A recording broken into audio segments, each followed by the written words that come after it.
Grab your beverages and turn up your interweb.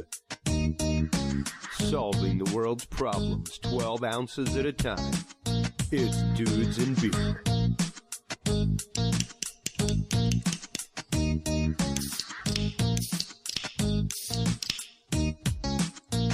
Well, hello everybody. Welcome to episode 336 of the Dudes and Beer podcast. Chris Jordan here, coming to you in a pre-recorded fashion for the first time in I don't know how long, because I'm actively on the road working. How about that, everybody? There are miracles in the world, and I am experiencing one right now on the road. So let's thank the good universe that is happening. And the people are getting back to road work. Shows are starting to happen again. Do what's right for you. Do what's right for your family. People, take care of each other. Take care of the whole world around you. That's all you have. Yes, the answer is I am smoking a pipe right now. I would like to thank my good friend Jeremiah Rouse for this beautiful pipe. It has been fantastic. I've been loving it, and I've decided that I'm going to start loving it on air. Just because I enjoy it that much. So, welcome everybody. Our guest today will be Mike Turber.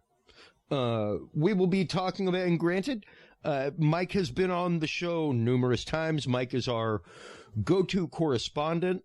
We will definitely be having him on come the beginning of October for October 1 for our episode revolving around that. That we do every year to remind people that, yes, we did have the greatest mass shooting in the country in Las Vegas, and people just seem to have forgotten about that. And there's all kinds of horrible things still going on over there surrounding that. So we will be getting into that with him in October. Mike Turber is, of course, the founder and moving force, the force majeure behind 5x5 News. He broke quite a bit of the Las Vegas shooting news that came out. He was the guy that went out and rode the elevators up to the floor and said, like, look, hey man, if you can push an elevator button, you can get up there. This quote secret elevator ain't so secret. Getting in ain't that hard. You don't have to have like a hard badge to do it. Just walk in like you own the place. And it's been interesting to have him as part of this. When the Naruto run was going to happen at Area 51, we joined with him. There were so many things that Mike Turber has brought to this show. It has been absolutely amazing. It's been fantastic to have him as a correspondent, and I thoroughly look forward to having him as a correspondent and guest for Curious Realm, to cover all these stories as they happen. Now, when we come back from break, folks, cause we're going to break real quick. We always do at the top of the hour, talking to our first guest. When we come back, trigger warning. And believe me, when Curious Realm happens, we'll just have a trigger warning built into the intro. But trigger warning, folks, some of the information that you hear this evening may not be delivered in the way you want to hear it. It may not confirm what your beliefs are. That's okay. Remember that. Beliefs are beliefs. Fact is even, relative to the observer, much like time. However, that doesn't mean that facts should not be considered. That just because we don't agree with them doesn't mean that we shouldn't think about them. And some of the things that we're going to be talking about tonight, especially within the movement of disclosure, especially within a lot of the UFO community, may not be popular.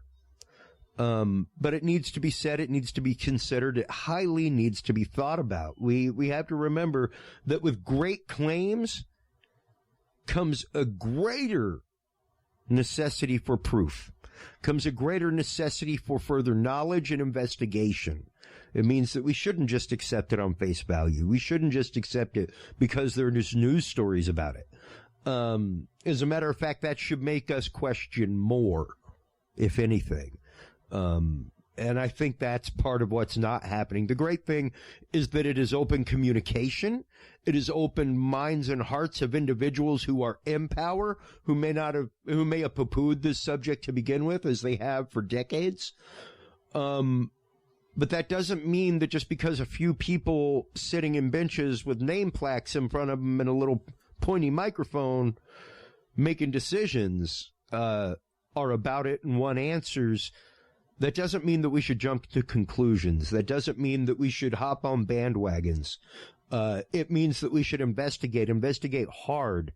Like I say on this show all the time, no 100% of cases that happen for UFOs, ESP, crop circles, no, 95% of those are not valid. They're fake, or they're hoaxed, or they could even be explained through natural phenomenological means. You know what I mean? But it's that 5%, man. It's that 5% that, like, that's there. That's happening. And we know through the phenomenology that we're studying through that it's not natural and that there's something to it. So that's why further investigation needs to happen. That's why we're having this conversation. Because believe me, folks, I'm a believer of believers, heart of hearts. I'm a believer. But that does not mean I'm also a believer in my God, in the presence of my God in the world. That doesn't mean that if a dude came up to me today and said, "Hi, Jesus Christ, nice to meet you. Some friends are coming tomorrow. You should really pay attention." That doesn't mean that despite my faith, that I would not investigate further. That I wouldn't, vet the story, so to speak. That I wouldn't be afraid to red team the topic, as they put it in a newsroom, which means, okay, you had a source come in. You had a source come in that said that Libya has 28 nuclear weapons on a flatbed trailer coming over the Mexico border tomorrow. This is the source. Now, this is just a source that a reporter in a newsroom is being given. What have you? What does the news director say? Run it? No. He says not only investigate, the news director says, let's poke holes in this story. How credible are the witnesses? How credible are the sources? Do we have pictures? Let's start actively trying to take this story apart and dismantle it. And if it doesn't hold up to scrutiny, we run nothing. We don't even run the inkling of a story. And that's what we need to be ready to do with all of this information. We need to be ready to dissect it. We need to be ready to call it fake and maybe be wrong. And that's okay. So that's what we're going to be getting into with Mike Turber. Not that he's saying anything is fake. Not that I'm saying anything is fake. But we need to be ready for that conversation, folks. So when we get back from this quick commercial break of about a minute and a half of shameless self-promotion, we will be talking with Mike Turber, founder of 5x5 News, discussing everything UFO, UAP, Nimitz, press conferences, press releases, is what's going on actively in Afghanistan a smokescreen?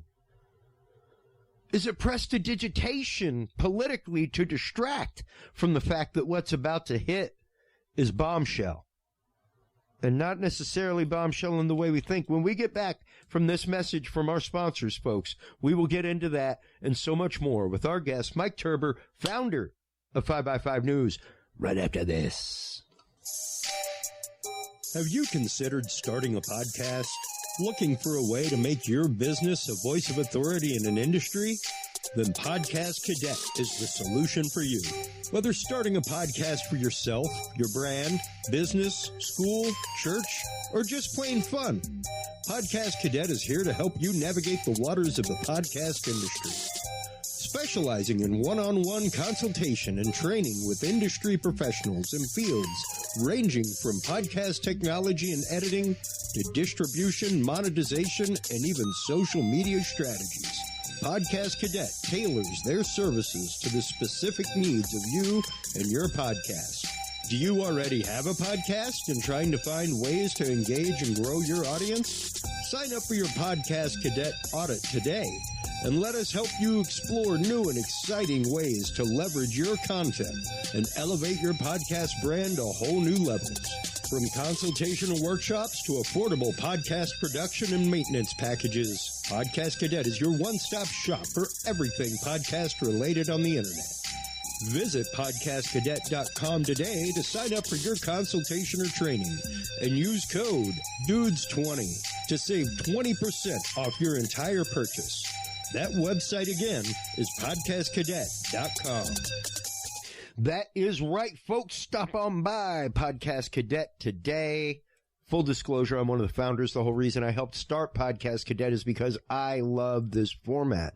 I'm a musician, I'm a performer, and I am also a broadcast technician and producer for many, many years. And I love this stuff. I like to make sure that people do it the best that they can possibly do it and to help them come up with a brand to get their message out there. So I teamed up with people to help make that happen. It's been fantastic. It's great to go out to places like we did here recently, to go out to Comic Palooza in Houston, up around a bunch of other comic book nerds like me, and teach them the art of podcasting. Teach them those little finesse tricks on the internet, things like that. While you're online checking out the amazing goodness that is Podcast Cadet, make darn tootin' sure that you stop on by True Him Science. TrueHimScience.com is the website, folks, that you want to go to. Use code DUDE7. I came across Christopher Lynch, owner of True Him Science, here at a farmer's market in Austin, probably about 6 months after I started doing a bunch of road work for many, many years. It was probably about a month or so after I'd been doing road work regularly. And I'd gone to my doctor and been like, hey, can we work on my meds? Because my anxiety's a little kicking, it's a little much sometimes. So I found Christopher Lynch, and that was probably about the third manufacturer of CBD I've tried. Now, granted, since then, many, many years now, I've tried numerous brands. Every time I go to a city where I can get that kind of stuff, like at a dispensary where it's like good stuff, not just like the stuff that you can buy off the shelf at the corner store, folks, but like formulated for medicinal use product, which is what they make at True Him Science. It's absolutely fantastic. They utilize a full spagyric process. And if you don't know what spagyric means, that basically means it's like old school Middle Ages alchemical process of getting they use the whole plant also. So not just the bud. They use the bud, the leaf, the stem, the root, everything to harness as much potency as they can out of the plant. Then after they've harnessed that, they destroy it and then filter all of that through the stuff and then do it again and again and again to extract as much potency out of all of that as possible. And I'm here to tell you, it's one of the only CBD oils that I can taste terpenes in whenever I put it in my mouth. It's one of the only ones that feels like a warm embrace. Like literally, when I take it in the morning, it's like I can take a deep breath for the first time in I don't know how long. I love it. Stop on by TrueHimScience.com today. Check out Christopher's product. While you're online checking that out, make sure on your way out the door at True Him Science to use the code DUDES7. Use the code DUDES7 at TrueHimScience.com on your shopping cart of $50 or more, and you will get not only 7% off your entire order, you will also get two, count them, two hand size. I got a big hand, people. These cookies, I can grip like an eagle. Like, they are immense cookies. You get two either cookies or brownies, 25 milligrams each, for free with code DUDES7, as well as 7% off your entire order of $50 or more at TrueHimScience.com.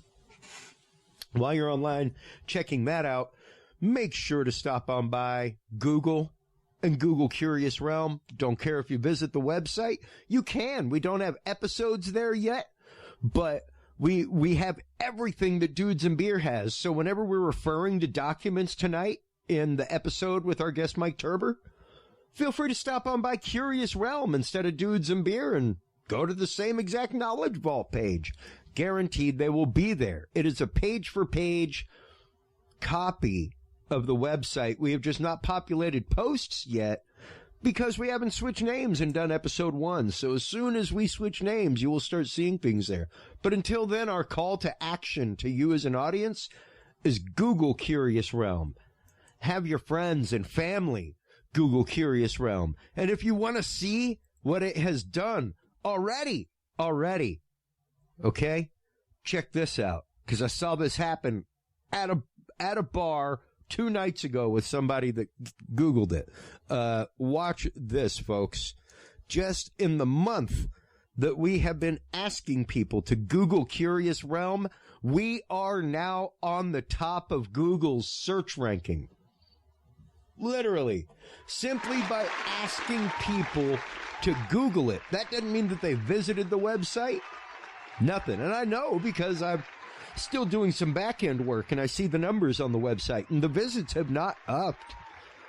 This is all literally from you guys Googling something. That is the power that we hold. That is the sway that we in our curious minds hold, folks. So let's sway the world tonight. What do you say? Let's sway the world together.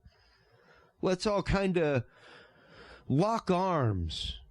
I'd like to teach the world to sing, Mike Turber. I'd like to teach the world to sing. You know what I mean, man? I remember before the first Cisco commercial came out with it, I was like, man, that'd be come together right now over me. I was like, that would be a perfect network router commercial. Man, welcome back to the show, Mike. It is always more than a pleasure having you on. You are always a font of information, theorem, everything. So you are one of the many people that I thank for the tilt and direction of the pole of Dudes and Beer to the new axis we are on, that is Curious Realm. So thank you for all of that and for all of your hard work. You're welcome. Good luck with the new name change and all. Thanks, I think that's a very wise choice. I think that's going to remove some of the whatever thoughts people had to hold them back for whatever reason. I think and you told me earlier that it already worked for you on your Facebook thing. Oh yeah. We've literally doubled our Facebook page. We're almost at 1,000 followers now on the Facebook page, whereas before we jumped around at 500. Same thing with the group. It would go up to 500, it'd go down to 415. Yeah. People would come, people would go. Censoring you or something on the name on the original name? Yeah, no. Yeah. I mean, even placing an ad, because that was of course a big catalyst, man. Like, we're trying to grow. We want to place some good placed ads, not to mainly just to get people to come like the page so the episodes pop up in their timeline. However, I was not able to place any kind of ad for anything, not even boost an ad on Facebook for one of my episodes because of the name Beer. Now, what's funny, there you go. I changed the name of the page and the group to Curious Realm, formerly Dudes and Beer. Soon as I did, Facebook let me run an ad. Beer is still in the title of the group and the page. Wow. So how or why their algorithm allowed me to do it by putting formerly Dudes and Beer, I don't know, but it worked. So, yeah. You must have put some secret meta tags in there or something that just favored you. That's what it was. I guess so. Maybe we have a listener on the Facebook team. That would be awesome. Who knows? So, Mike, once again, thank you so much for your time. I know that you are busy in Florida right now taking care of all kinds of investigations for series and cases that have been reopened, things like that, with, kitty cats and, all that kind of stuff. However, let's start breaking into and cracking the nut of the UFO UAP question. I'm not going to say problem or quandary. Like I said earlier, I think if anything, it's opened up a huge realm of conversation that a lot of people were not willing to have. And for me, that's a good thing. That's what it's about. Absolutely. And I'm in full agreement with that. Even though after, you see, I was when I was growing up and when I was in my younger teens or whatever, I was all into UFOs and all that. And then the first tattoo that I ever got is actually the Drake equation and the chart, the Sagan. So it's the Sagan-Drake thing that's on the disc that's on the Pioneer 10, Voyagers and all anything solar system has that on it. So that's what's on my right shoulder. And I've had, people say that as a debunker / skeptic / whatever term people want to put on it. I'm an investigator. That's kind of what I do now, I guess. But I look into those things and I want so badly for these things to be real. And it's entrenched in me to make certain that what I look at or what I'm looking at is actually what I'm looking at. Cause I know people can do some crazy things, with all kinds of stuff, or you get tired, you think, whatever it is, it doesn't make any difference. The key thing is that the person that sees whatever it is they see, you have to be respectful to that person as best you can, unless they're cramming it down your throat or something, But I think for the most part, a lot of people have a misconception on what a debunker is. We're not trying to come in and prove that you're wrong and that aliens don't exist. We're trying to prove that the object that you're looking at is what you think it is, or let you know that it might not be what you think it is. That way you're not running around telling a story that either A, is not true, or, if it is true, then by all means, you should be screaming at the top of your lungs and, hitting the networks and all of this stuff. Yeah. But everything changed December 16th of 2017 when TTSA was basically launched and Lou Elizondo got on stage and had left it added an air of credibility to this entire genre of ufology and, UFO skepticism. And, it brought us all together. We kind of everybody was like, wow, we're all in the same room again. This was kind of cool. Mm-hmm. And it's because there was a new mystery that seemed to have a lot of new evidence that just seemed irrefutable and all this other stuff, which created a huge challenge. But at the time, I was right in the middle. I mean, the Las Vegas shooting had just happened, and I was in the very first throes of it, so I didn't have time to even look at it. But then obviously that changed, and over time I started looking deeper and deeper into it, and I put out some information. I got contacted by people making documentaries and stuff, and and the rest is kind of history down the way. Yep. But it's a love-hate relationship. People love to hate me. So, and that happens, and so I understand all that. And I'm kind of brash. I'm not PC. I'm not one of those guys that goes out, all that stuff. But, it is what it is. But we do have some cool stuff to let everybody know about tonight. Yeah. And that's just it, Mike. I think a lot of people sadly expect everybody to confirm their datum and their points of data, right? Rather than just considering it data and datum and not getting passionate about it, right? And it's hard not to. I fully understand that. Sure. And I get it. Let's pretend everybody on the planet had the same religion. We all believe the exact same thing. And someone came from another planet and said we're wrong. This whole planet would be up in arms against that individual or that entity or whatever telling us they're wrong. But they're coming from another planet. Yeah. It's are they ahead of us? Do they know something we don't? So that's when all the little mystery starts. So, and then everybody starts dividing out. That's a weird analogy or whatever, but that's kind of how I look at things. I look at things from a point of skepticism. It's not that I don't want to believe. It is the exact opposite. I absolutely want to believe. I mean, my whole life was the fascination of space. I mean, I was born during the largest meteor shower ever witnessed in the 21st or 20th century, November 18th, 1966. 250,000 meteors per hour. That's ridiculous. That's ridiculous. Yeah. You're lucky to see, 60 if you're lucky. This is 250,000. So that always came into my mind. And people say, well, why are you into astronomy? And I said, because when I was born during the largest meteor shower ever. But on to where we're at now. I was fascinated by those 3 videos that came out, like everybody.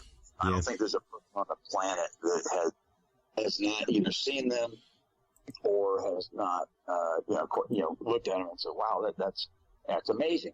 And so, but the more and more I looked at them, the less and less amazing they became. But then Dave Beatty came out with the Nimitz Encounters, his documentary, and that brought in the people side of it. It brought in the Kevin Day, it brought in David Fravor, Alex Dietrich, which it is new to the scene now because she was the unnamed other pilot. All of these people that anyone in the UFO community, we know these people by even their first name, or we'll just say Dave, and everybody knows who we're talking about. Yeah. So, as you go through this, as an investigator, if you try to debunk something like this, you're in a real pickle. Because on one side, you're not trying to prove that it's not aliens.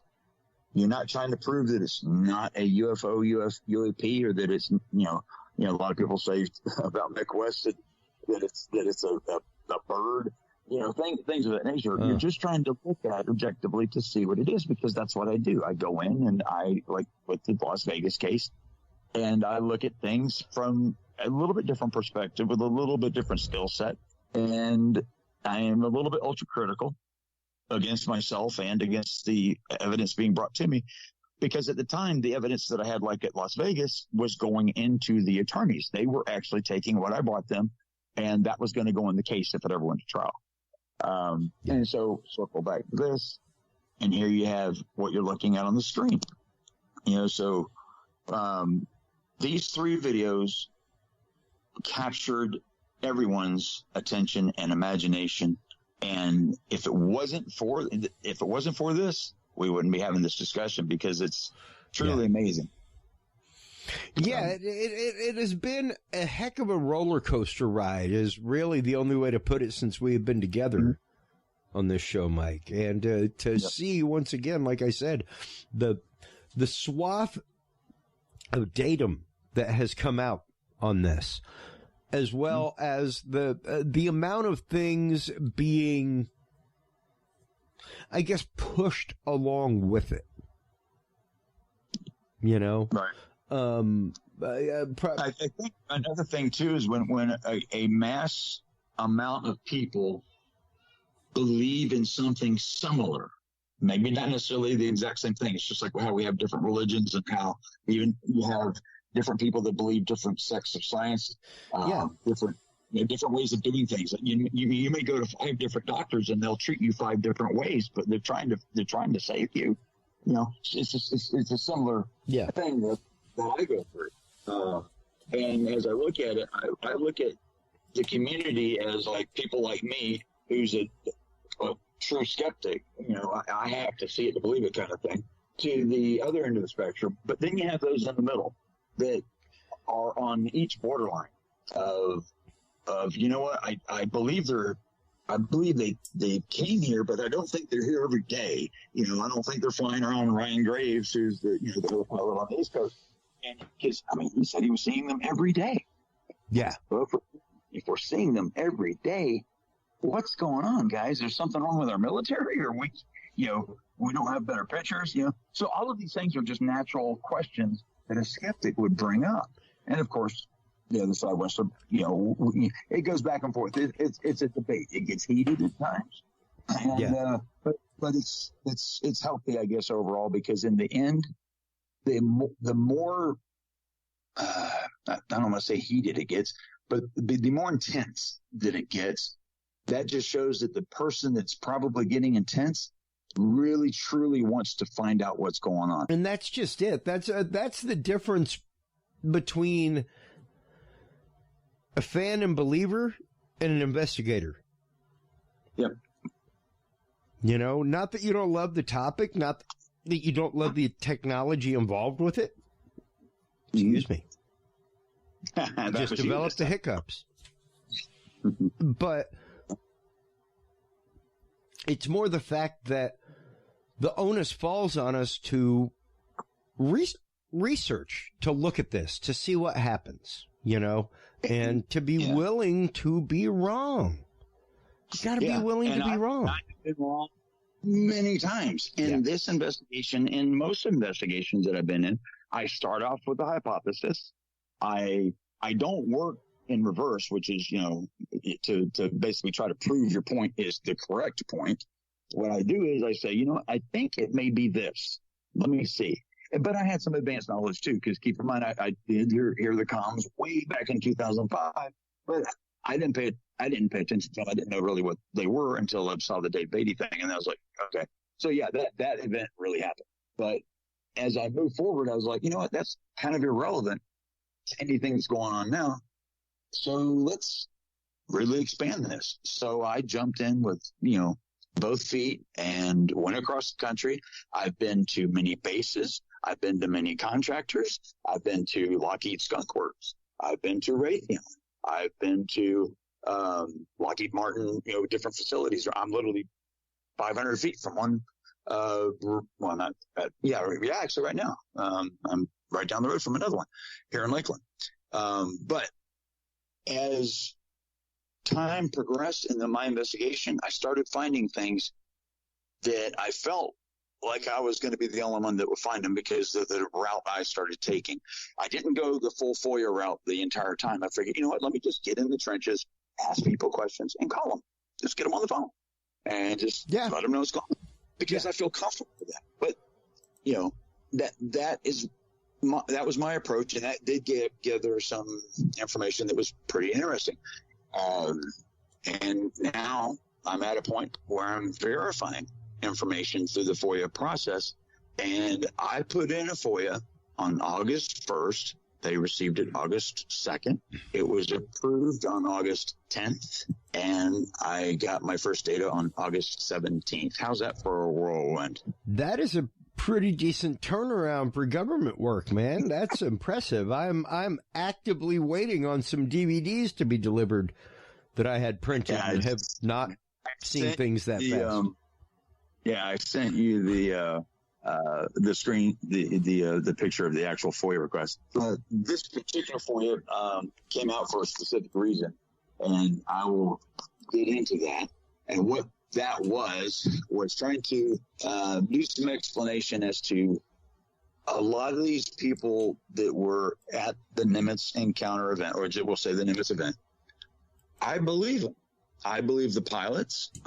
Everyone, a lot of people say, well, you're calling them liars. No, I've never said the word that any pilot is lying. What I'm saying is, just like anyone, are you sure that's exactly what you saw? Because the stories conflict. And if you go back and look at the original testimony, they conflict and whatever, but over time, people, think things a little differently. So what I wanted to do was get some factual information that actually is, scientifically, achieved. And so there's a method we could put behind it so other people can see.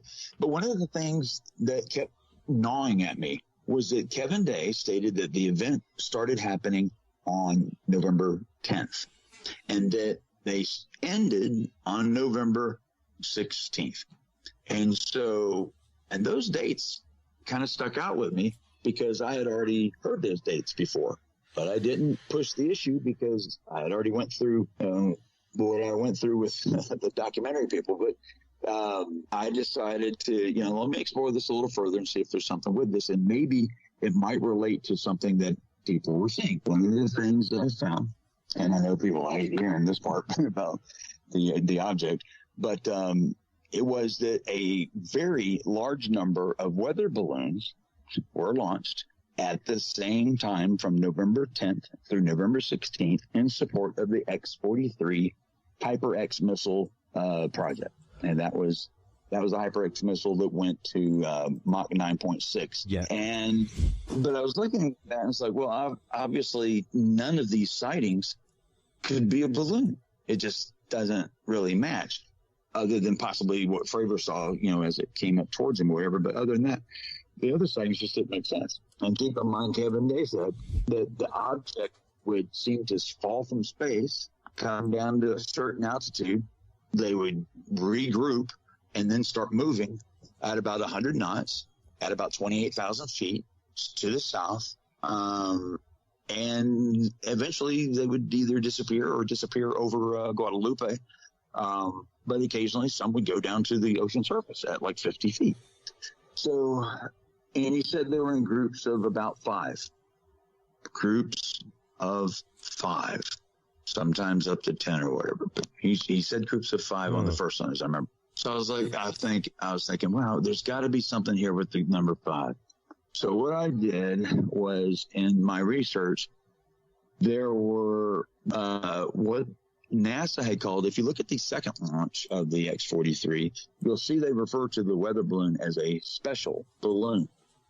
And I have found out that special balloon does have some rather unique characteristics that allows it to go up extremely high, not burst, and come back down, acquire a new altitude, level out, and fly at that altitude. They're called buoyancy layer pressurized balloons. There's other names for it too, but the buoyancy layer pressurized balloons, those move at a certain altitude so that they can track weather patterns at that altitude. When you launch a weather balloon, they normally just go straight up, or not necessarily straight up, but they meander with the wind, and they get up to about 100, 110,000 feet, and they burst, and then they just fall back down, and they're done. Well, It seems like a big way. So what they did was they started making balloons that they could pressurize a certain chamber and allow the balloon to actually adjust its altitude based on the buoyancy of the air inside the bag. So if it wanted to go up, it could. If it wanted to go down, it could. And what have you. It couldn't steer and fly around. A lot of people are saying, well, you're saying that a balloon was going, Mach 25 or whatever it is that the Tic-Tac was going. No, I'm not saying that at all. I'm just trying to put a piece of the puzzle in to explain what Kevin Day saw on the radar. But one thing was gnawing at me. One thing that was gnawing at me was he said that they were in groups of 5. Now, if I told you that 5 planes were flying in from the coast and they were in groups of 5, how far apart would you say those planes would be? Typically, I would think that they would at least be a plane width apart, if not 2 to 3. I mean, if you're talking one plane width, that's like Blue Angel status flying. Mm-hmm. And so for the longest time, I had, pictured in my mind that these objects can't be those balloons because they were launched. 2 balloons were launched from Point Magoo. 2 balloons were launched from San Nicolas Island. And 1 balloon was launched from Vandenberg Air Force Base. Well, those places are far apart. It's not like these things are going to group up and somehow fly around. So that I let go of it. I was like, well, that can't be it. And I kind of put it to the side. And then it came back to me. I was like, wait a second, because I started reading some more about the buoyancy layer pressurized balloons. And then I kept going back to, why is the Air Force calling these special weather balloons? What is so special about these weather balloons? And then it hit me. I contacted Kevin. I said, Kevin, let me ask you a question. I said, do you recall how far apart those balloons were? Or those objects, sorry, I keep saying balloons. Those objects that you saw tracking in on the radar? And he says, oh, yeah. I said, how far apart were they? About 10 miles or more. 10 miles. So immediately my mind just started racing. I was like, and so I sent him back a message. I said, bingo. Because this whole time I had visioned that these things were like within hundreds of feet of each other, tracking in. And so. And it wasn't that Kevin didn't give an accurate indication of the objects. It's just that on the screen, on a radar screen, they probably do look really close together. And he wasn't thinking that, someone is going to interpret this as them being hundreds of feet away from each other. I better clarify that they were over 10 miles apart. And so that was the bell and whistle that I needed to hear to push the FOIA request, because I was holding off on it going, I don't really have enough on this one. But it did have some contacts at NASA that were working with me a little bit, but a lot of the stuff was 17 years old, and they weren't, there wasn't much they can do. So then I got some help. I can't say who, but you'll see by the whirlwind tour that this FOIA request took on August first. And, I've been bugging this particular individual for a little while. And so apparently they didn't make the call, and my FOIA got pushed pretty close to the front or whatever it is they were doing. And now they didn't just email me. They called me. NASA called me. Oh, wow. They called me. I was like, I answered the phone. I answered the phone. I hung up on her at first because I did the wrong button. Because I saw that, what? You just get kind of freaked out. I was like, okay. I answered the phone the second time, and the girl's name's, I'll just say her first name's Clarissa. And she asked me if I was, Mike Turber, blah, blah, blah. I had FOIA request in about the X-43. I said, yes. And she said, she had some information for me. And so we talked for a bit, and there's more information coming, but, I was sent 331 pages right away, which was a book that was written by one of the reporter people there. But one of the key things that was in that book was this. I had stated at one time that I believe the object that Chad Underwood filmed was a F-18. And the reason why I stated that was because I took imagery from the at flare that Dave Fouch had created of a plane banking to the left. Next thing you know, it looked just like the same image of the flare that I had on the Tic-Tac at the same angle, but of course it was much closer, so it was much clearer. So what I did was I fuzzed it out, pushed it out like it was far away, and they matched. And I was like, wow. That was an F-18 that he filmed from X number of miles away. But I can't say for 100% sure it was, but it kind of looked like it. But I had a problem because the F-18s are accounted for. The Navy knows where their planes are, right? Yep. Okay. Well, come to find out that those days from November 10th to November 16th, there was other aircraft in there that day. The B-52, it was, flying the X-43 out. But the chase planes were F-18s. NASA has their own F-18s. That is the unexplained, non-transponder aircraft that was in that airspace that no one knew what it was or where it was, but it was far enough away that it wasn't really interacting with anybody because it was well beyond the range of the radar or above the aft flare. But we now can account for 2 more F-18s that were in the area during those days. And it's interesting that you bring up the F-16 Falcon. I mean, number one, it's one of my favorite planes ever. No, F-18 Super Hornet. Oh, okay. I thought you were talking about there was a F-16 involved as well there, but no, okay. No, the B-52, just the B-52 and the 2 chase planes were F-18 F-18, just F-18s. I don't even think they were Super Hornets. Okay. Well, I mean, let's start getting into, I guess, some of the facts of the case on the Nimitz. Like you said, Kevin Day, he was there, but the data that he's talking about is not what's there, right? That's not what they're claiming anyway, is that they were that far apart. Well, what Kevin was telling me was that when I was asking him the objects that you were tracking coming in, I guess just the way we all visualize it, the way Dave Beatty even put it in the graphics, it kind of seemed that way. But I don't even think Dave Beatty showed the Tic-Tacs flying in a pattern. Anyway, back to you. What was your actual question on that? I'm sorry. Oh, no. I was just going to go into the practicalities of the story from the Nimitz, from the accounts on the Nimitz, and even okay. of the famed pilot cockpit video.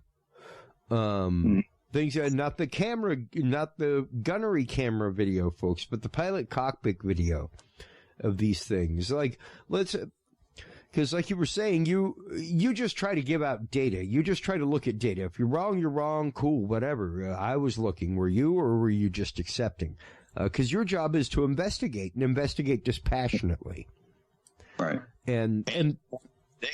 Yeah. It's kind of like going into a lab and finagling things to make sure your result is to your expectation. Mm-hmm. Instead of just letting it happen and seeing if it meets the previous expectation, you know? Right. And there were a lot of mysteries that were there. You know, one of the prime mysteries was just that, like we talked about a minute ago, was the Navy obviously has their planes accounted for. Yeah. Why would there be a mystery plane, whether it be, you know, a civilian jetliner or any aircraft inside that operating area? And a civilian aircraft wouldn't be in that operating area. And so that's where I guess Mick West and I diverted a little bit, because he was claiming it was most likely a civilian airliner. And I'm like, no, but you know, he and I, we talk, but not like super often. And once I went down that rabbit hole of the F-18, I was like, okay, I cannot take it. I have to find out where these F-18s came from. My first theory was that it might be Chad Underwood's missing wingman, because we don't have a report from him. We don't have a statement. Nothing. Of all the pilots that were out there that day, you know, we have the wingman from David Fravor, or wingwoman, which was Alex Dietrich. You know, we have then we have the Chad Underwood, which was, you know, the wingman for his play. Chad was the wizard anyway. But we don't have that other F-18 accounted for. We don't know where it was. I even asked Kevin, I said, you know, where he doesn't remember where the specific was, but obviously they would account for the planes. And that a stumbling block for me. I was like, wow, I know in my mind, I'm thinking, I know it's an F-18 because, God, I've been looking at this thing for 60 straight out. Where'd this thing come from? And I was thinking, well, maybe it flew out of Miramar. So now I'm looking at flights out of Miramar. That's too far away, and all these different locations. And then, boom, I see this, and I go, wow, the chase planes for that B-52 that had been flying in that area, practicing their runs, were F-18s. Mm-hmm. And that's curious. Even still curious is the case of the black boxes missing from the F-18s on the Nimitz that the Air Force came and took. Yep, and I got some information on that too. Do it. Well, that information is in 3 different locations. One of those is in Morristown, New Jersey. The other is at Wright-Patt Air Force Base, Wright-Patterson Air Force Base. And the other one is going to remain undisclosed at this moment. That way, if someone comes up to me and says they know where they are, I'll say, okay, what's the mystery one? Yeah. But, so that's it. So I'm trying to get information on that. Now, keep in mind that those Air Force personnel, now there's 4 people that were there. You had 2 from the Air Force that were in Air Force uniforms and flight uniforms. There was actually 5 as far as what I'm kind of coming up with. But this is all hypothetical. This is still speculative. I don't have data on this, hard data, other than what the testimony of the people that saw them were. So you have 2 from the Air Force, and you have 2 that were contractors that came on board to monitor some testing of some new equipment that was being tested. Now, I did verify that equipment was being tested, and I did verify that they were using DRFM technology at that time. And that will account for quite a bit of what you see on the East Coast. Mercury Systems is the company that makes that. Anyone that's listening to this can look that up. And they sold that equipment to them just before the events on the East Coast started happening. A different company was manufacturing the DRFM technology that was used on the West Coast. Now, I was told that they don't use DRFM technology on ourselves. Oh. Come to find out and verify, this is something I verified. They do. They used it during the Red Team events. And what happens is they'll put out a plane, like a Growler or any plane, it doesn't really matter, and they put the DRFM technology in it and transmit, so it looks like you've got, Russian MiGs coming in, or you can make them look like anything you want. One thing is, I've got a piece of audio here. Let me try to see if I can pull this up. Okay. And let's see, how do I do this here? And go over here. I think I didn't click. You're still there, right? Oh, yeah. I'm here.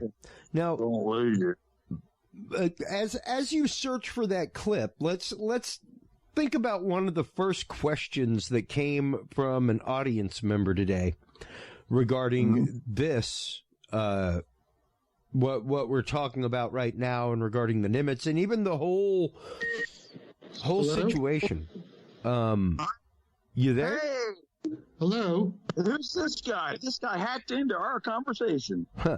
Yes, I am Q. Who are you? Well, You miserable earthlings. I got you, Chris. I just landed in my Tic-Tac. Oh, nice. How is it in there? Plenty of legroom? Plenty of legroom. Yeah, you know why? Because the volume is much bigger inside than the outside surface area, because the geometry is non-Euclidean. That's part of Einstein's general theory of relativity. And Kind of like Jacques Vallée talked about that in one of his, I guess, his Fast Walker book, that he claims that he saw a retrieved flying saucer where you walk into it. It's like it's 30 feet across from the outside, but when you walk in the interior, it's huge. And that's exactly what happens like in a black hole, like in the interior of a black hole, the volume is much bigger than the surface area would suggest. It's non-Euclidean geometry. awesome. Yeah. So in any case, why are you calling now, Mike? Or what's the other? You know me, I call you, and whenever I think of something, I had a physics. I knew we were going to get into some of that, and I wanted to surprise Chris, and I think I did. Yeah. I got you. Did you tell him that I'm probably half extraterrestrial and only half human? As long as your work isn't half. Yeah. Well, that's the whole point. My physics is coming from the Tic-Tac intelligence itself. Exactly. I think that's a fair. No. I'm half joking, but I'm half serious. Right. Because that's what it seems to be over the last 70 years or so that I've been working on this problem, since I was about 10 years old, and since I think I met Phil Corso back then, since my grandfather was working for the Army, and I used to hang out at Army headquarters at the Quartermaster Corps in the Garment District, and I'm pretty sure I met Phil Corso, and we were talking about flying saucers back around 1949. Wow. That's 2 years after Roswell. Now, I can't be sure it was Phil Corso, but it was some Army guy. When I saw Phil Corso's picture, day after Roswell, and I know Bill Burns, wrote the book, and rang a bell. It looked like it could be a false memory. I don't know. It's 1949, 1950. Where were you? You were like 30 then, right? But, but the point is, I've been thinking about flying saucers since I was a kid in the late 1940s.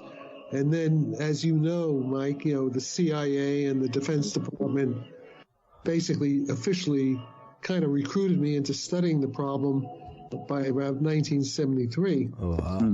Al Puthoff and Russ Targ at the Stanford Research Institute, and that whole strange story. So I've been working on the damn problem, along with a couple of other physicists, and we've solved the problem. We understand exactly, in principle, how these flying saucers, I'm not talking specifically right now about Tic-Tac, it includes Tic-Tac, but all the evidence over the past hundreds of years, thousands of years of these weird contacts that people have had, we understand how it works. It's Einstein's general theory of relativity and quantum mechanics.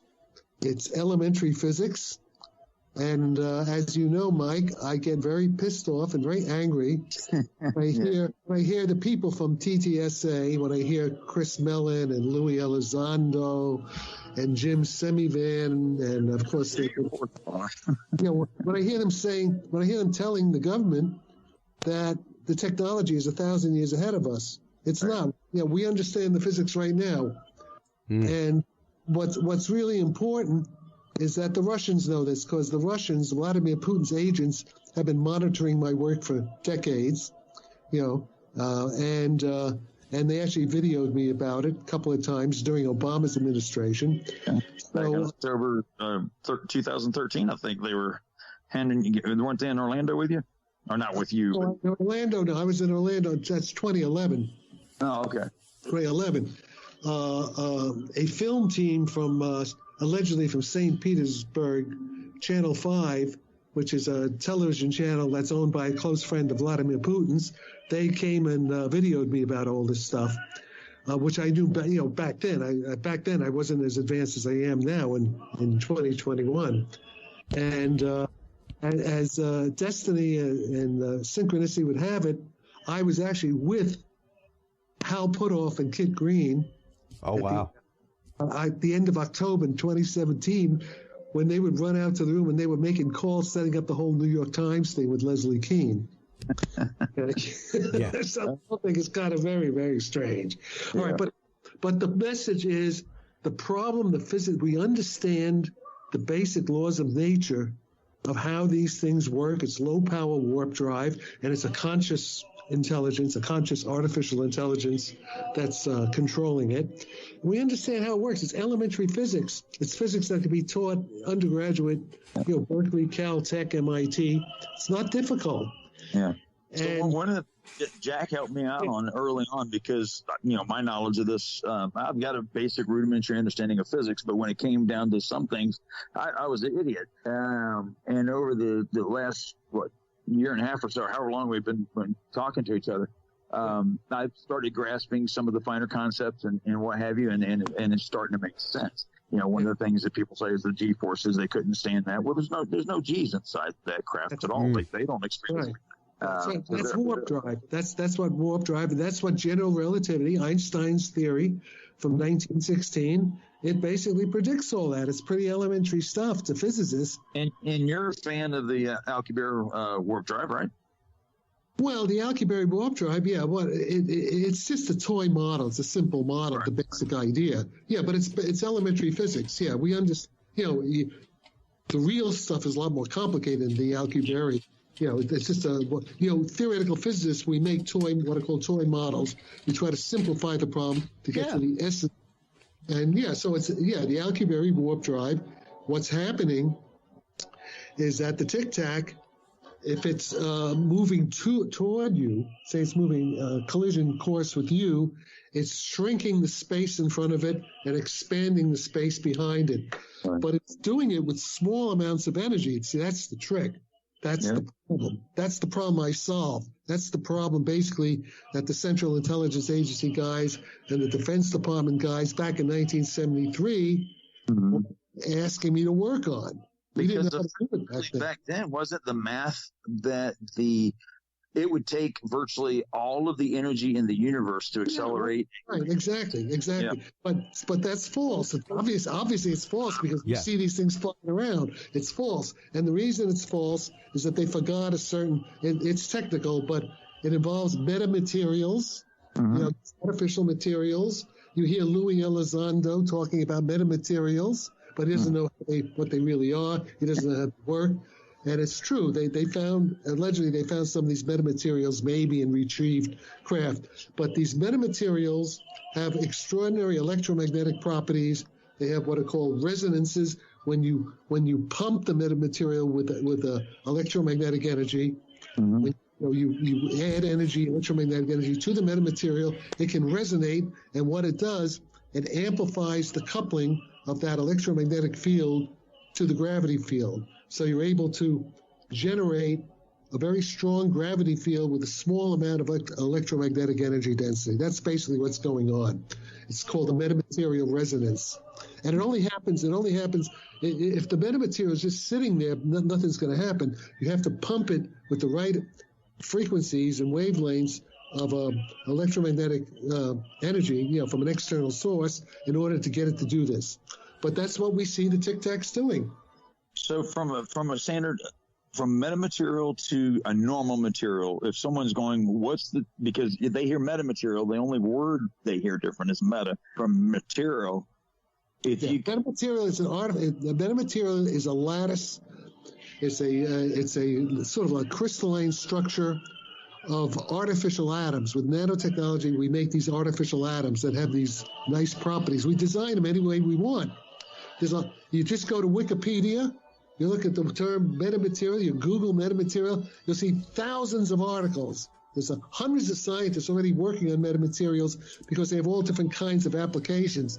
They're used in stealth, in cloaking ships, stuff like that, and invisibility cloaks. There you go. So there's a lot of work. But what people don't know is that these metamaterials can be used to amplify the coupling of applied electromagnetic fields to the gravitational fields, the warp drive fields that are needed for what we see happening with these. I know Mike doesn't think the videos of the Nimitz encounters are real. Maybe Mike is right. I don't know. But that doesn't matter because that's just a couple of little pieces of evidence. There's a lot of other evidence for the reality phenomenon. Oh, I hope.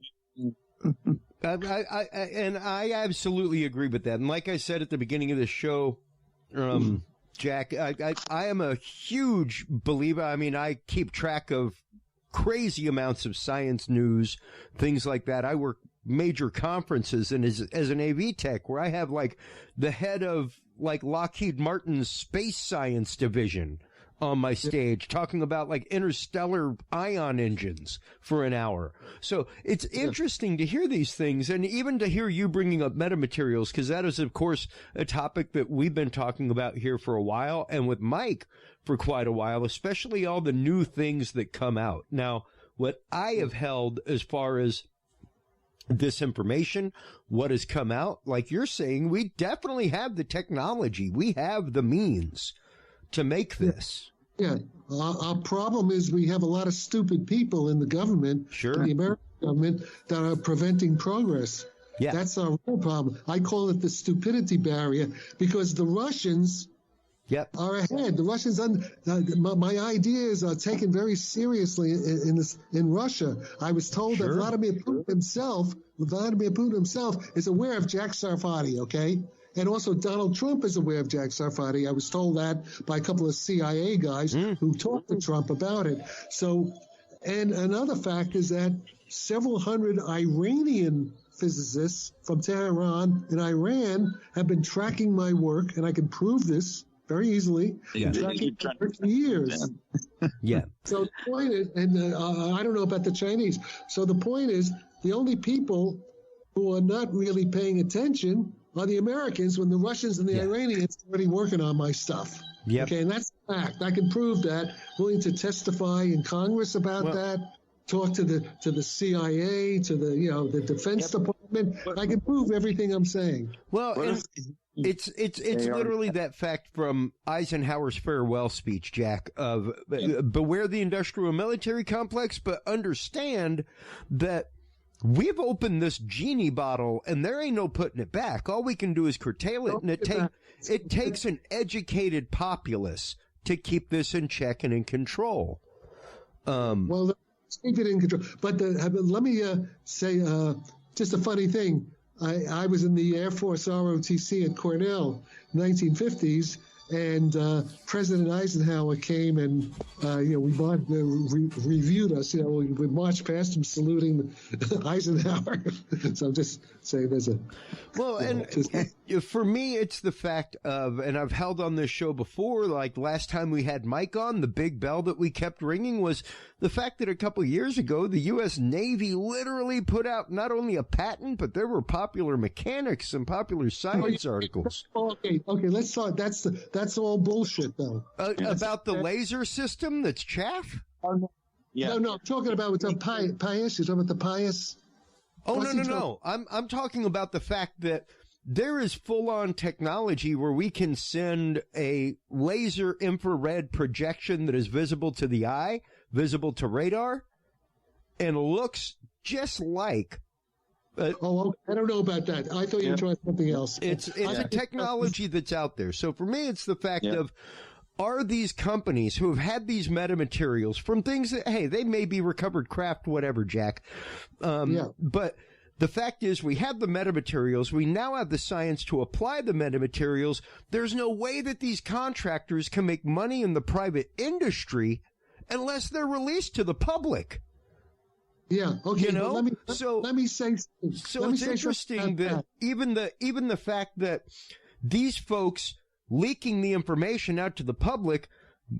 Okay, so we have the technology to do stuff. Are we doing things as a means by which to kind of shake that hand and go, let's go forward technologically, and to announce the fact that UFOs exist, UAPs exist, they're real, is the only way that we can actually say, listen, man, we've been working on this technology for decades. Okay, but now they haven't. They haven't. Depends what you're talking about. Sure. There's a lot of work being done on metamaterials. There are many different kinds of important technological applications of metamaterials.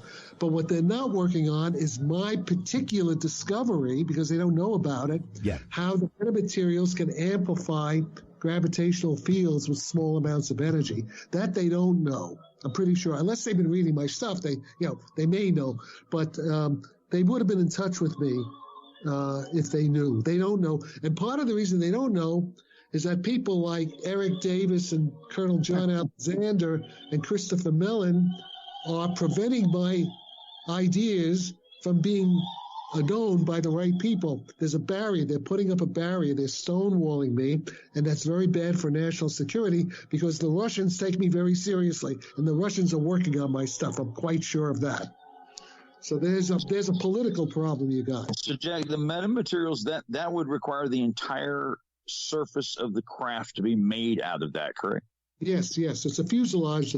The shell. It's all a metamaterial fuselage. Yes. Okay. And that'll help protect it as it's. We know it's not moving, and the space is coming towards it or being pushed away from it. It doesn't. Yeah. The flying saucers in warp drive, they don't move through space the way jet planes move space. Right. What they're doing, they're just floating. They're controlling the curvature of space with small amounts of energy. That's what Einstein's field equation is all about. And so it's kind of like okay, did you read Frank Herbert's Dune? Remember Frank Herbert Dune, where they fold space, they just kind of, you're controlling the geometry of space-time, so you can effectively move wherever you want to go. And by the way, it also permits time travel. See, time travel, very important.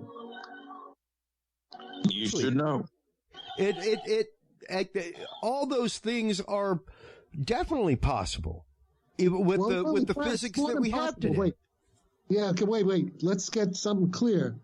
It's no longer a question of possibility. Yeah. I say it's a fact. Yeah. That's the only way to understand the flying saucer phenomenon. And by the way, the CIA knew this 50 years ago when I was 30 years old at SRI. They were talking about flying saucers coming back from the future. They already knew this back then. Yeah. Yeah. Right? They didn't know how it worked though. They wanted me and a couple and other guys, like put off those guys, to try to figure out how it works, okay? And we finally did it. It took 50 years to do it, but in the last couple of years, we really got it down now. We understand it. So whenever you hear Louis Elizondo or Chris Mellon or Jimmy Simivan or any of these guys in the media, when they say we don't understand it, that's bullshit. We do understand it. They don't understand. They don't. They're preventing the understanding from reaching the important people in our government. That's what I'm trying to tell you. Why would they do? Go ahead. Why stop that progress? That just maybe there's something going on behind the scenes that we're not aware of. No, there's nothing going on, because you want to know something? All these guys are preventing my information from getting right. They're all pretty stupid. I know who they are. I know what they know. They're dumb. They just don't understand the physics. Yeah. Well, I guess what I was getting, I know, and there's a correlating actual real event that occurred. Remember the movie Contact when they built that device to go and I can't remember, Dr. Haraway, whatever her name was. She went, and then the machine was destroyed. What are you talking about? One when you can build two, right? So I'm sorry, but I don't know what you're talking about. Yeah, the movie Contact. Yeah, well, that's a movie. Okay, I'm talking about reality now. But I'm bringing reality into it. A lot of those things are being built behind the scenes, just like the K8. Well, let's get this clear. You're giving too much credit to the military-industrial complex. I know a lot of these guys. They're pretty stupid, okay? They don't do physics the way I know it. Listen, they're good in certain things. They could build jet planes. They can that they know. But they don't know Einstein's theory of gravity very well, because it's not taught very well in most of the universities, even today. It's only taught in a few places, and the places where it's taught, these guys, they have huge contracts from the government. I know them, guy Kip Thorne, and they stay away from anything having to do with the UFOs. It's the woo-woo factor. Right. So there's a political, cultural problem here. The only thing I agree with what Christopher Mellon, those guys say, is that there is a problem. That there's the good scientists, the scientists who could solve the problem are afraid to get into the field. Yeah. This is changing a little bit with that guy, Avi Loeb from Harvard, who some dumb billionaire has given him a lot of money, came to him and throwing money at him to do more measurements. But Avi Loeb is a good man. But he's an observational guy. He doesn't understand how these things work. Sure. Okay. Sure. He's measuring, but it's good what he's doing. But these guys don't understand how the thing works. And I'm telling you, we do understand how they work. Sure. So what do you need? Where do we send the check? Well, I was actually scheduled. I was supposed to meet Donald Trump. I have a couple of guys in the intelligence community who know Trump, and Trump knew about this, but it was supposed to be after he got reelected, but he didn't get reelected, so that's the problem. Yeah. Well, and, speaking of things politically, that was one of the questions that we had from a listener for tonight's episode before we even knew that you were coming on tonight, Jack, was what do you make of the timing of what's going on right now abroad overseas? Is that like some sort of feigned detraction from what's going on within the quote UFO to UAP disclosure?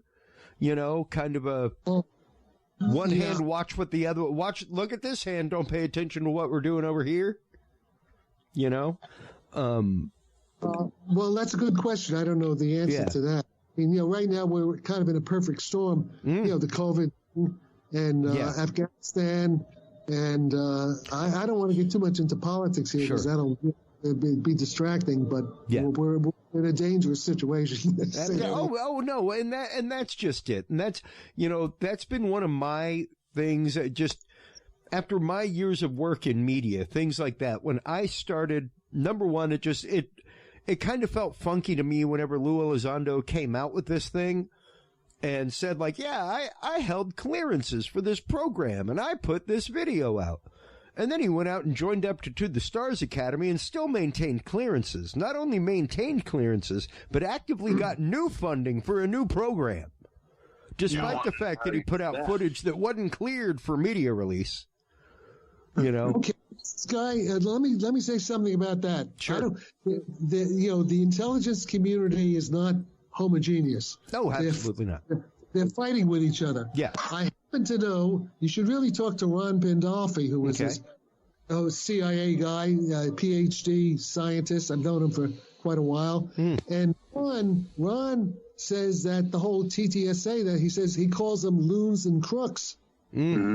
That they're scamming the government. Now, I don't know, because I know Hal Puthoff. Hal Puthoff, I don't think is Hal Puthoff, I think is a straight guy, but I don't know people around him. But I do know this, that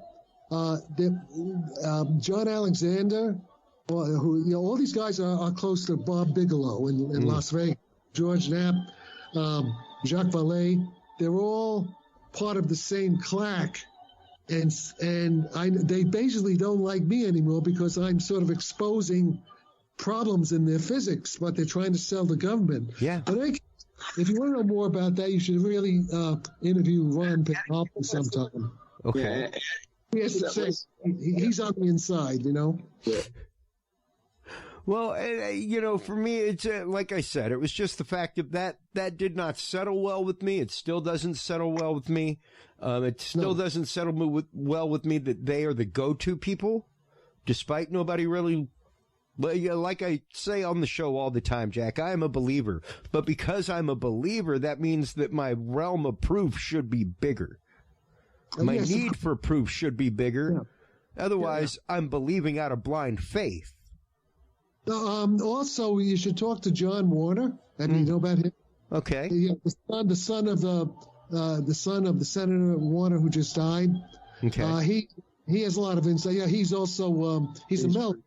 His grandfather is the same grandfather as Chris Mellon. They're cousins, but Warner has a lot of inside information on the kind of things you're just now talking about. Military and industrial complex. Well, and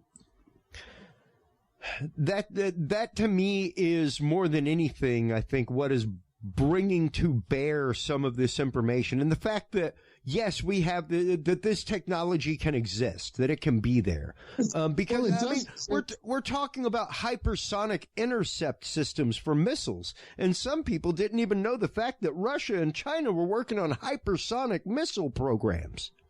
Yeah, they're still thinking that we're at like Concorde level, and it's going to take 4 hours instead of 8 to get to France. Yeah, we can get there in a second. Yeah. Never mind the fact that they're looking at hypersonic passenger transport. Okay, let me say something about that. Sure.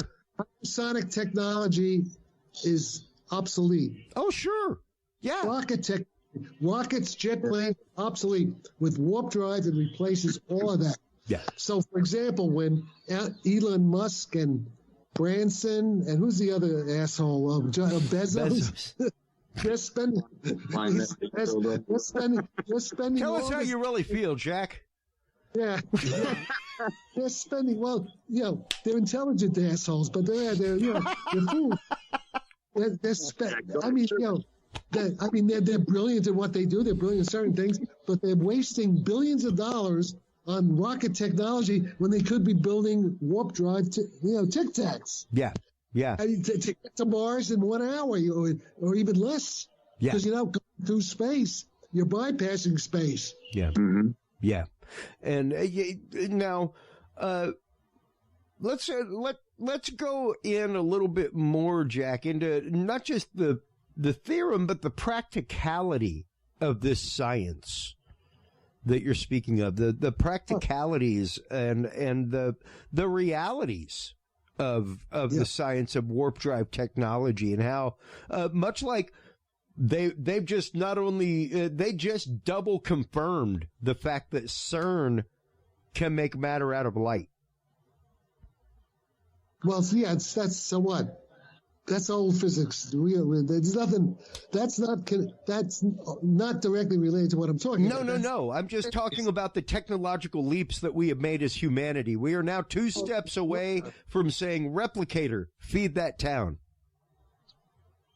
That's pretty incredible technology. Yes, but so the only thing stopping us right now, it's just a political problem. That the government leaders are listening to the wrong people. They should be talking to me and the physicists I'm working with, and not depend only on Hal Puthoff, Eric Davis, Louis Elizondo, and that whole crew. Okay, they should get as much insight from different points of view as possible, and they're not doing that. They're not doing their job. That's what I'm saying. Yeah. Oh, absolutely. Somebody paid somebody something somewhere to smooth over that relationship problem, but I die in the dress. Well, it does help having a rock star front your place. Yeah, as soon as I heard that, I was right away suspicious. That's a psychological warfare operation. Yeah. That's just you don't get a clown. I mean, Tom DeLonge, he's a clown. He doesn't say anything. Now we've got Jeremy Corbell to take over. He's now the front man. Look at all the stuff. Which one is he? Is he the guy with the beard? Yeah, he's the guy that brings out the videos. He's another idiot. I'm sorry, but he's a schmuck. They're all stupid. They're all so stupid. I hear them talking. I said, where do they get these clowns? You know? Yeah. Yeah. And I mean, that's kind of like saying, hey, Huey Lewis showed a lab in his video. He can start up a science place, right? Like, he can start up a research institution. He's a scientist. Well, you can fund it. You can fund it. But should you be out, like, speaking on it? In that kind of authoritative way? You might want to leave that to one of the physics professors that you're using, you know? I have a large very soon, and that problem is going to be that with if the information that I already have, plus the information that's coming, that will definitively decide as to if we can prove irrefutable that at least one or two or maybe all three of those videos are not what they kind of made us think that they were. Yeah. And I'm not taking away UFO, I'm not trying to attack UFOlogy or anything like that.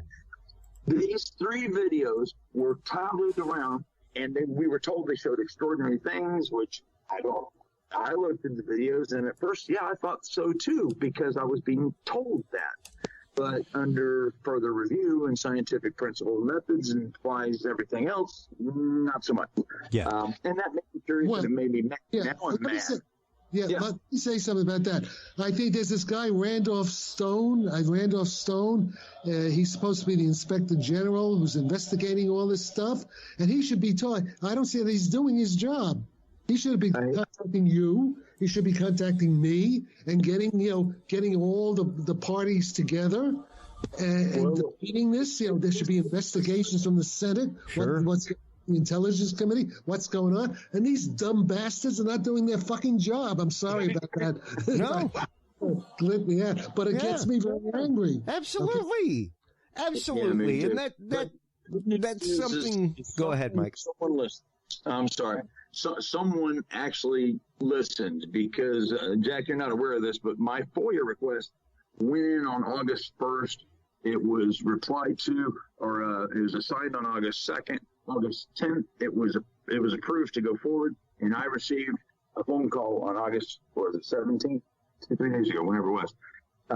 NASA called me on my FOIA request. That I've never seen that done before that fast. And even, Mick and some of the others are saying that, it's probably going to be a while. And I said, I don't think so. And that's because we did have a little bit of a push by individual that kind of helped us out a little bit. So there is some people that we can look towards to probably get some things moving. I want to push Jack's envelope here. I want to push the envelope. If Jack's calculations and everything's correct, we should divert a portion of whatever budget going, wherever it's going, over to a project and let Jack read it, give him 2 years to make a prototype or whatever, and to get that working, to give him everything he needs to get that going. Because it doesn't matter if UFOs are real or not. It's the technology. Yes. They would have to use that is real, and we can make it today. We don't have to wait 500, 1,000 years like Lou Elizondo says. It can be done now. We just need to get behind it. Yeah. Well, let's put it this way. I think the Russians are going to have it before we get it. Things are going at the moment. Well, can you imagine if the Iranians got it? Oh, man. Yeah. Okay. But I'll tell you, there's at least 300 to 400 Iranian scientists who are tracking my work, and I can prove that. All you have to do is go on to LinkedIn. I show you I have premium, and you can see I have 6,500 people in my network. Several hundred of them are from Iran, and they're from from the physics departments in Iran, engineers, stuff like that. And I know guys in the CIA who said, that they know this, but nothing's happening. It's like it's crazy. Yeah, and so I'm not saying that there aren't a bunch of stupid people working in our government, because let's be clear, the average as a whole is the fact that most people cannot sift and sort information Jack. Yes. Right. Much less people in a government job. However, I am also of the belief that, there is a good 1 to 2% of a cabal in higher places that are either trying to keep funding inside of a special access program, keep funding down from a special access program that is competing against their special access program. Like, good God, I remember friends in college who had their experiments friggin' sabotaged by other people that were going for the same master's degree grant. Yeah, but this is for all humanity. This would be monumentally, this should be handled entirely different. I know Russia, in actuality, I think China is a little bit further along than you may think, Jack. But as far as the countries being able to bring it to market, so to speak, let's just pretend it's a product. We're trying to get it out to the market. Yeah, the United States is the only one that can take it from beginning to end without incorporating any technology from anyone else. Neither China or Russia can do that. They have to get or steal the information and the technology through espionage and various other things. And that's one of the areas I worked in a long time ago because that's what they did. Yeah, of course. And by the way, so, Ron Pandolfi was working on that back in the 90s. He about Chinese espionage. Mm-hmm. There was even an article in the New York Times about that. This about 25 years ago. Yeah, and I've been over there 20, maybe 30 times. And I remember the first time I went there, I was nervous as hell. I did not know what was going to happen. But, everything worked out. But going there and meeting with the factories, having my own products built there and watching some of the progressions with the students and how they bring the students over to the United States. They train here or wherever they go. And some of the they have great universities in China, don't get me wrong. But the implementation of some of the technology back, say, just 10, 15 years ago was no way that they could do this. But now, look at what they've done recently. Yeah, sure. They have done some incredible things. I mean, their first attempt to go to market, they got it. They nailed it. Yeah. We have you for a few more minutes here, guys. So before we go, Jack,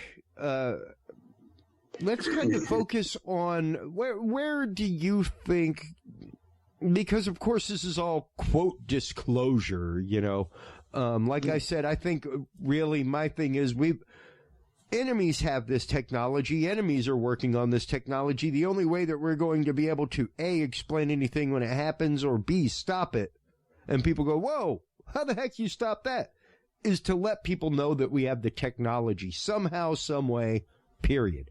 Well, I'm telling you, we understand. Sure. I'm telling you, we understand the basic physics, how it works. Yes. Okay. That's the first step. Okay. Now that we understand it, we can easily develop the technology given enough resources. Yeah. We don't have resources. And the math and the science is there. Now it's the engineering. It's the engineering. That is my exact question, Jack, for you, is that what do you see coming around the corner next as far as announcement on this news front? Like, if you were writing, let's just say, if you were writing the press releases for the lab that was working on this product that's going out, and you've got the technology, what would your next press release be? Like what would like if you were trying to tell the world about what's going on? What do you think the next leap of technology that they're going to try to explain this with? Because, like I said, they're going to have to explain how this works, how it's happening, period. Who's they? If you're talking about Louis Elizondo, I think he's mean government or something like that. Then I don't understand anything. Sure. All they know is it's real. Yes. The only good thing Chris Mellon says is that this is a big intelligence failure if we ignore it. Yeah. I agree with them on that. But they're depending on the wrong experts. They have the wrong physicists advising them, okay? Yeah. And until they talk to me, I'm sorry, that does sound, egotistical, but until they talk to Jack Safferati, they're not going to know anything. Not going to win. But in the meantime, the Russians know I know. Yeah. prove that. Chris, here's an answer for you on your question. I think I kind of have an idea where you're going. The average person doesn't care how things work. They just care that they work. Mac is proof of that. If they pick up the phone and they order a pizza and all of a sudden someone knocks on the door, they don't care how it got there, whether it was a drone or a car or whatever. But what you're saying is that what if they put the replicator inside the room, so to speak? I'm not saying that specifically. I'm just saying the technology advancement so great that everyone should be in awe. I don't think the average person would care either. It'd be like, oh, another new microwave-looking thing. We press a button and the pizza appears inside that device in seconds. They wouldn't care. It'd be cool, just like the microwave or whatever else came out first. It would be obviously leaps and bounds ahead of anything else. But I think we could absorb that technology into the American culture or to the Earth culture very quickly, just like that. Yeah, I don't think it's going to like disrupt humanity. Yeah. It's just the fact of the changes that are even most people do not realize that Moore's law has collapsed, that it's gone. You know? Yeah. And the mind blow of that, like, man, I grew up with an Atari 2600. You know, like I'm an 80s kid, man. I remember having a turbo button on my computer that took it to 128 megahertz. I've got like 128 gigs of RAM in this computer that I'm on right now. That's just the memory. That's not even storage capacity. So comes out. To see this literal gigaflop of progress in my lifetime, you know, like I said, that we've been working on research, we've been working on metamaterials, things like that. This is just news to some people. They don't realize this stuff goes back to the work of Buckminster Fuller in the 1970s. That's right. Yes, it does. Yeah. You know, they don't realize that we were folding carbon nanotubes with people like Buckminster Fuller back then. Yeah, the geodesic dome is a kind of metamaterial lens. Yeah. Yeah. Yeah. That's good. So, you know, like I said, and like we're saying right now, the average person it's not on their radar in the everyday. We're people like, Jack, you swim in physics. That's what you do every day. Yeah. Okay, the average person isn't really important right now. They're important. Who's important are the people in the Pentagon, intelligence agencies. Yeah. Okay, this guy Randolph Stone in the Inspector General's office in the Pentagon. I mean, he should be talking to Jack Safferati and finding out. He should be talking to the people I'm working with. By the way, I am working with an international group in Italy, France, and UK, including one physicist worked many years with the Ministry of Defense, you know, and I'm supposed to be meeting in Rome with the Italian Air Force to talk about this stuff. If I get there in November, depending on whether we could travel or not. Yeah. So there are foreign powers that are interested. I was even contacted by two guys from Istanbul. One is the CEO of a large industrial corporation, and they want to do something. So it's out there. It's in the air. Well, you know, for me, it's the fact that, yes, we are on the cusp of a major change. We are on the cusp of exactly what was happening in the early 90s when computers shifted and CDs became the norm, things like that. We are on the cusp societally of something. You know, as Art Bell put it back in the day, the quickening. You know, things are just happening at a more rapid pace. I mean, they just released an article today, or not today, but this last week, talking about printable skin where you can put electronics in it. You know, things like that. Yeah. So the world of the transhuman is not far off. The world of, once again, transporting things. We've already transported light particles. It's not long before we're into the world of small solid objects or other particles. We've already got invisibility cloaks. I mean, you're talking about wormholes, stargates. We can do that. That's the Stargate technology is the same as the warp drive technology. It's interesting. As soon as you control the gravitational field, you can make stargates. Yes. So it's the same equations. It's just different applications of the same. Is a white hole the other end of a wormhole, or are we able to see these, or have we seen what we believe to be wormholes or the effects thereof? I'm not talking about black holes. I'm talking about actual. No, all we've seen is so far black holes, although some physicists think that some of these black holes might be wormholes, but we don't know yet. That's going to involve more work by Kip Thorne's group with the LIGO and doing these computations.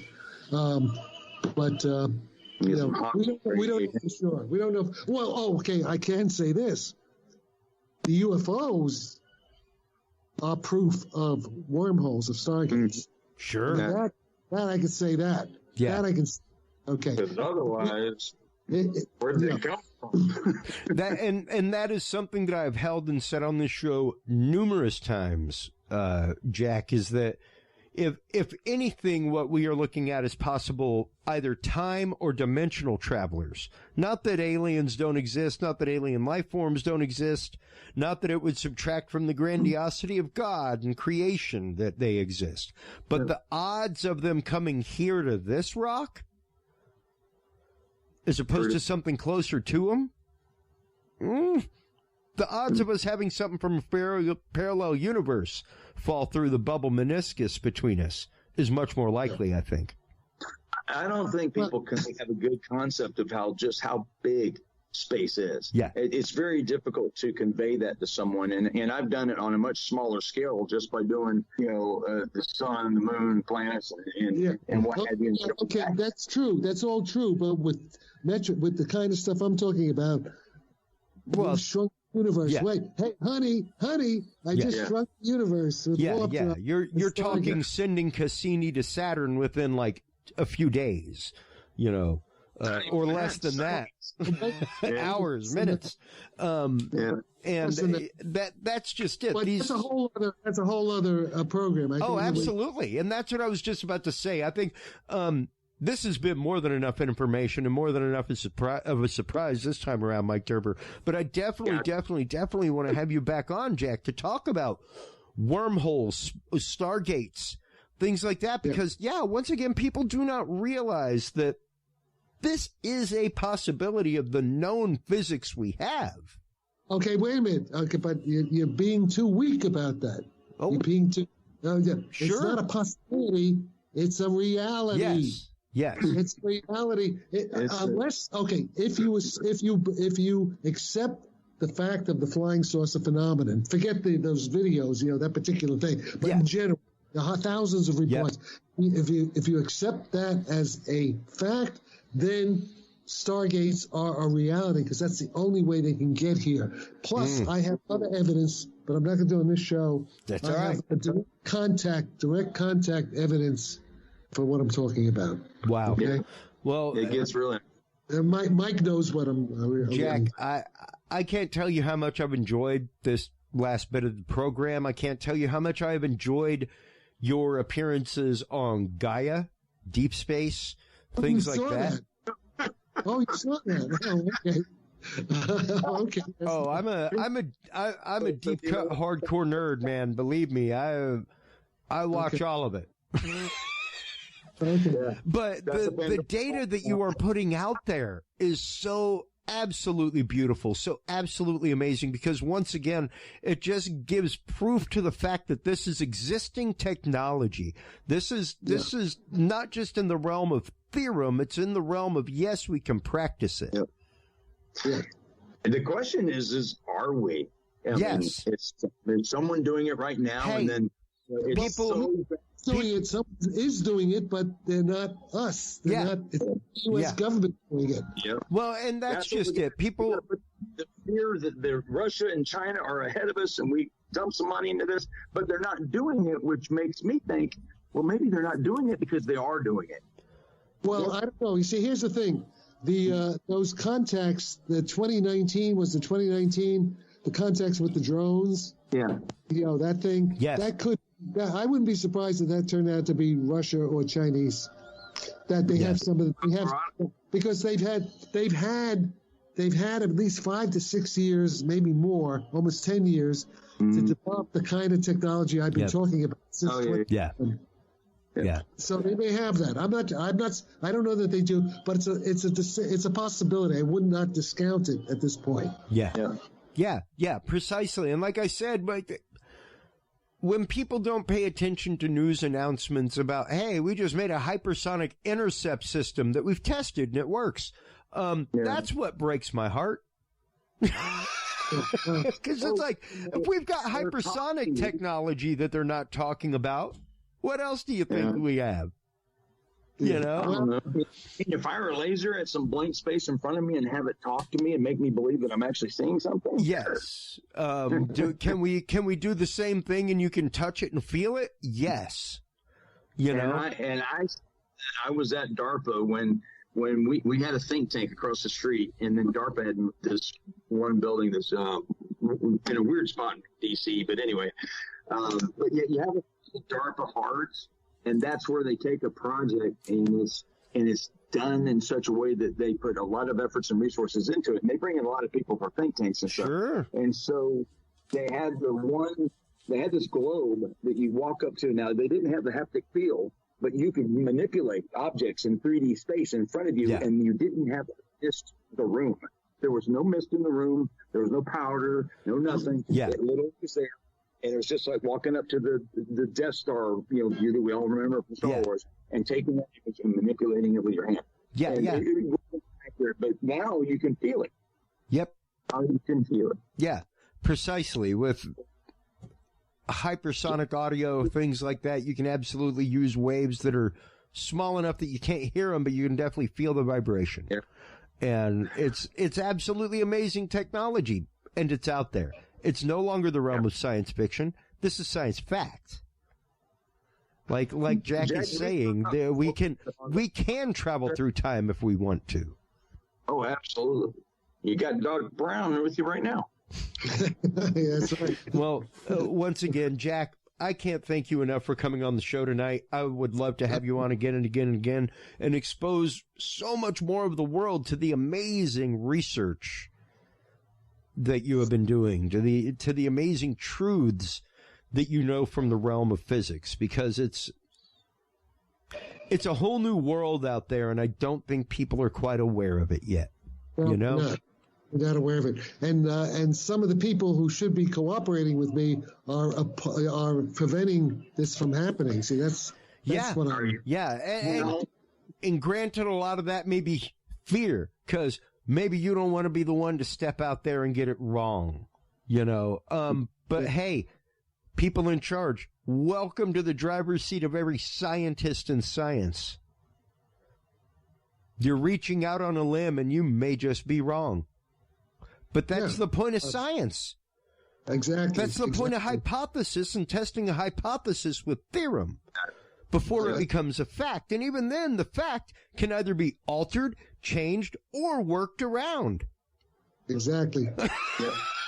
If it was, and that's something that I've been trying to drive home to my audience and on social media, Jack, is that science by definition is not static.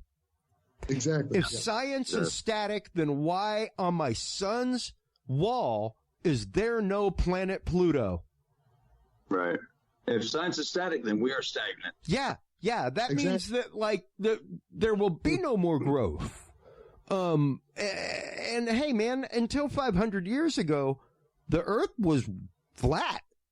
That was scientific fact. To think otherwise, Jack, you'd get burned at the stake or excommunicated or kicked out of your town. That was witchery to say otherwise. And that was science. That was the known science at the time. And that's what we have to remember, folks, is that science is forever the, quote, known science of the time. Doesn't mean it can't change. Science teaches, it doesn't have opinions. All right, folks? And that's what we have to remember, is that there are facts there. The facts don't lie. The facts have been checked and double-checked. And these theorems are sound. They're there. Yeah. Now we've push them forward. We've got to get this done. We wouldn't have a patent without a working prototype. Well, unless you're Sal Pass. Who knows what he's got. So, Jack. Gibberish ever, but maybe he wrote the patents and the patents were gibberish, and maybe he actually has it. That would be really cool. I seriously doubt it. Why are you talking about patents now? What are you talking about? Well, just talking about technology that exists, like people not understanding that the Alcubierre white warp drive is a thing. It's there. The patent exists. We see that flying saucers operate by the Alcubierre. Well, the Alcubierre is just a watered down version. It's a cog in a system, nothing more. It's a step on the pyramid of the knowledge, you know. But the fact that the technology is catching up to the sci-fi, so to speak, and I think that the public's I'm so sick of being told that we need to be conditioned for whatever. We've seen enough movies. We've been, I don't think everyone's going to freak out and do crazy things. There might be some strange religion somewhere that might not take to it, but for the most part, I think everybody's ready. Yeah. Oh yeah, we've been ready for a long time. Well, we create the technology ourselves. Either way, I think we're ready. Yeah. Well, Jack, once again, thank you so much for your time this evening. I greatly appreciate it. You have an open invite. Anytime you want to say something, make an announcement, promote, whatever, don't be afraid to give a shout. Get in touch with me by email. Get in touch with me by email so we can. Oh, absolutely. We, if I'm not mistaken, we are already connected on LinkedIn, and I will definitely get with you. I'll send both each other's information so you have it. And all right, good. Michael, thank you so much as always. If y'all can, excuse me, sir. How big is your audience? Do you think roughly? Into the numerous thousands. Okay. So yeah, I mean we get some great response on our episodes, and we have some great conversation from our audience and side conversations on social media, things like that. So this is episode 36, Jack. And name change is coming here. I thought it already happened, but that's going to be a big help. Coming in December, it's going to be incredible. So 336, Jack. Gentlemen, thank you so much for your time today. We are going to close out this episode. Jack, do you have anything to promote? Any books, appearances, lectures? No, not right now. Not right now. Okay. No, I'm not. No. Well, as that comes around, I do have books, but just go on. I have a lot of videos. Okay. Well, people just all they do is Google my name. Yep. Go on YouTube and Vimeo. They'll find all kinds of stuff. Great. Well, thank you so much once again for your time. Mike, time for shameless self-promotion. Go for it. I'm Mike Turber, 5x5 News. Just to let you know, if you want to see my stuff or more, or even Jack, you can go to 5x5 News on YouTube, or just Google Mike and Jack, or Tic-Tac Jack, and you'll find them too. I coined the phrase Tic-Tac Jack. But yeah, so I love it. You can find me. Just Google 5x5 News or my name or what have you. You'll find good, bad, ugly, and everything in between. But, that's the way life is. So that's right. Get it together. Well, gentlemen, please do hold the line while we close things out real quick. While you are online checking out all the goodness that is the research of Jack Safferati, as well as the amazing things that 5x5 News puts out, make sure to stop on by and join the conversation on Facebook. Our page and our group are both Curious Realm, formerly Dudes and Beer, as we are changing over.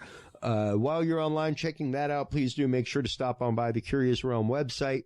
That is, once again, a page-for-page copy of Dudes and Beer, all the same information, all the same great documents that we have been talking about today, like the Alcubierre white warp drive, things like that right there in the Knowledge Vault. Until next time, everybody, take care of yourselves, take care of each other, and if you can't be good at it. We'll talk to you soon. Bye-bye. Thanks for listening to this episode of the Dudes and Beer Podcast. To listen to our audio streams or chat with us live, download the official Dudes and Beer app for Android and iDevices, available on Google Play and iTunes markets. For more episodes, content, and information, visit us online at dudesandbeer.com. You can also find our episodes on Breach.tv, iHeartRadio, Spreaker, SoundCloud, iTunes, YouTube, Stitcher, or your favorite podcast service. Dudes and Beer is a proud member of the HC Universal Network family of podcasts. For more about our sponsors and other podcasts on this network, visit hcuniversalnetwork.com. Thanks for listening, everybody, and until next time, drink responsibly.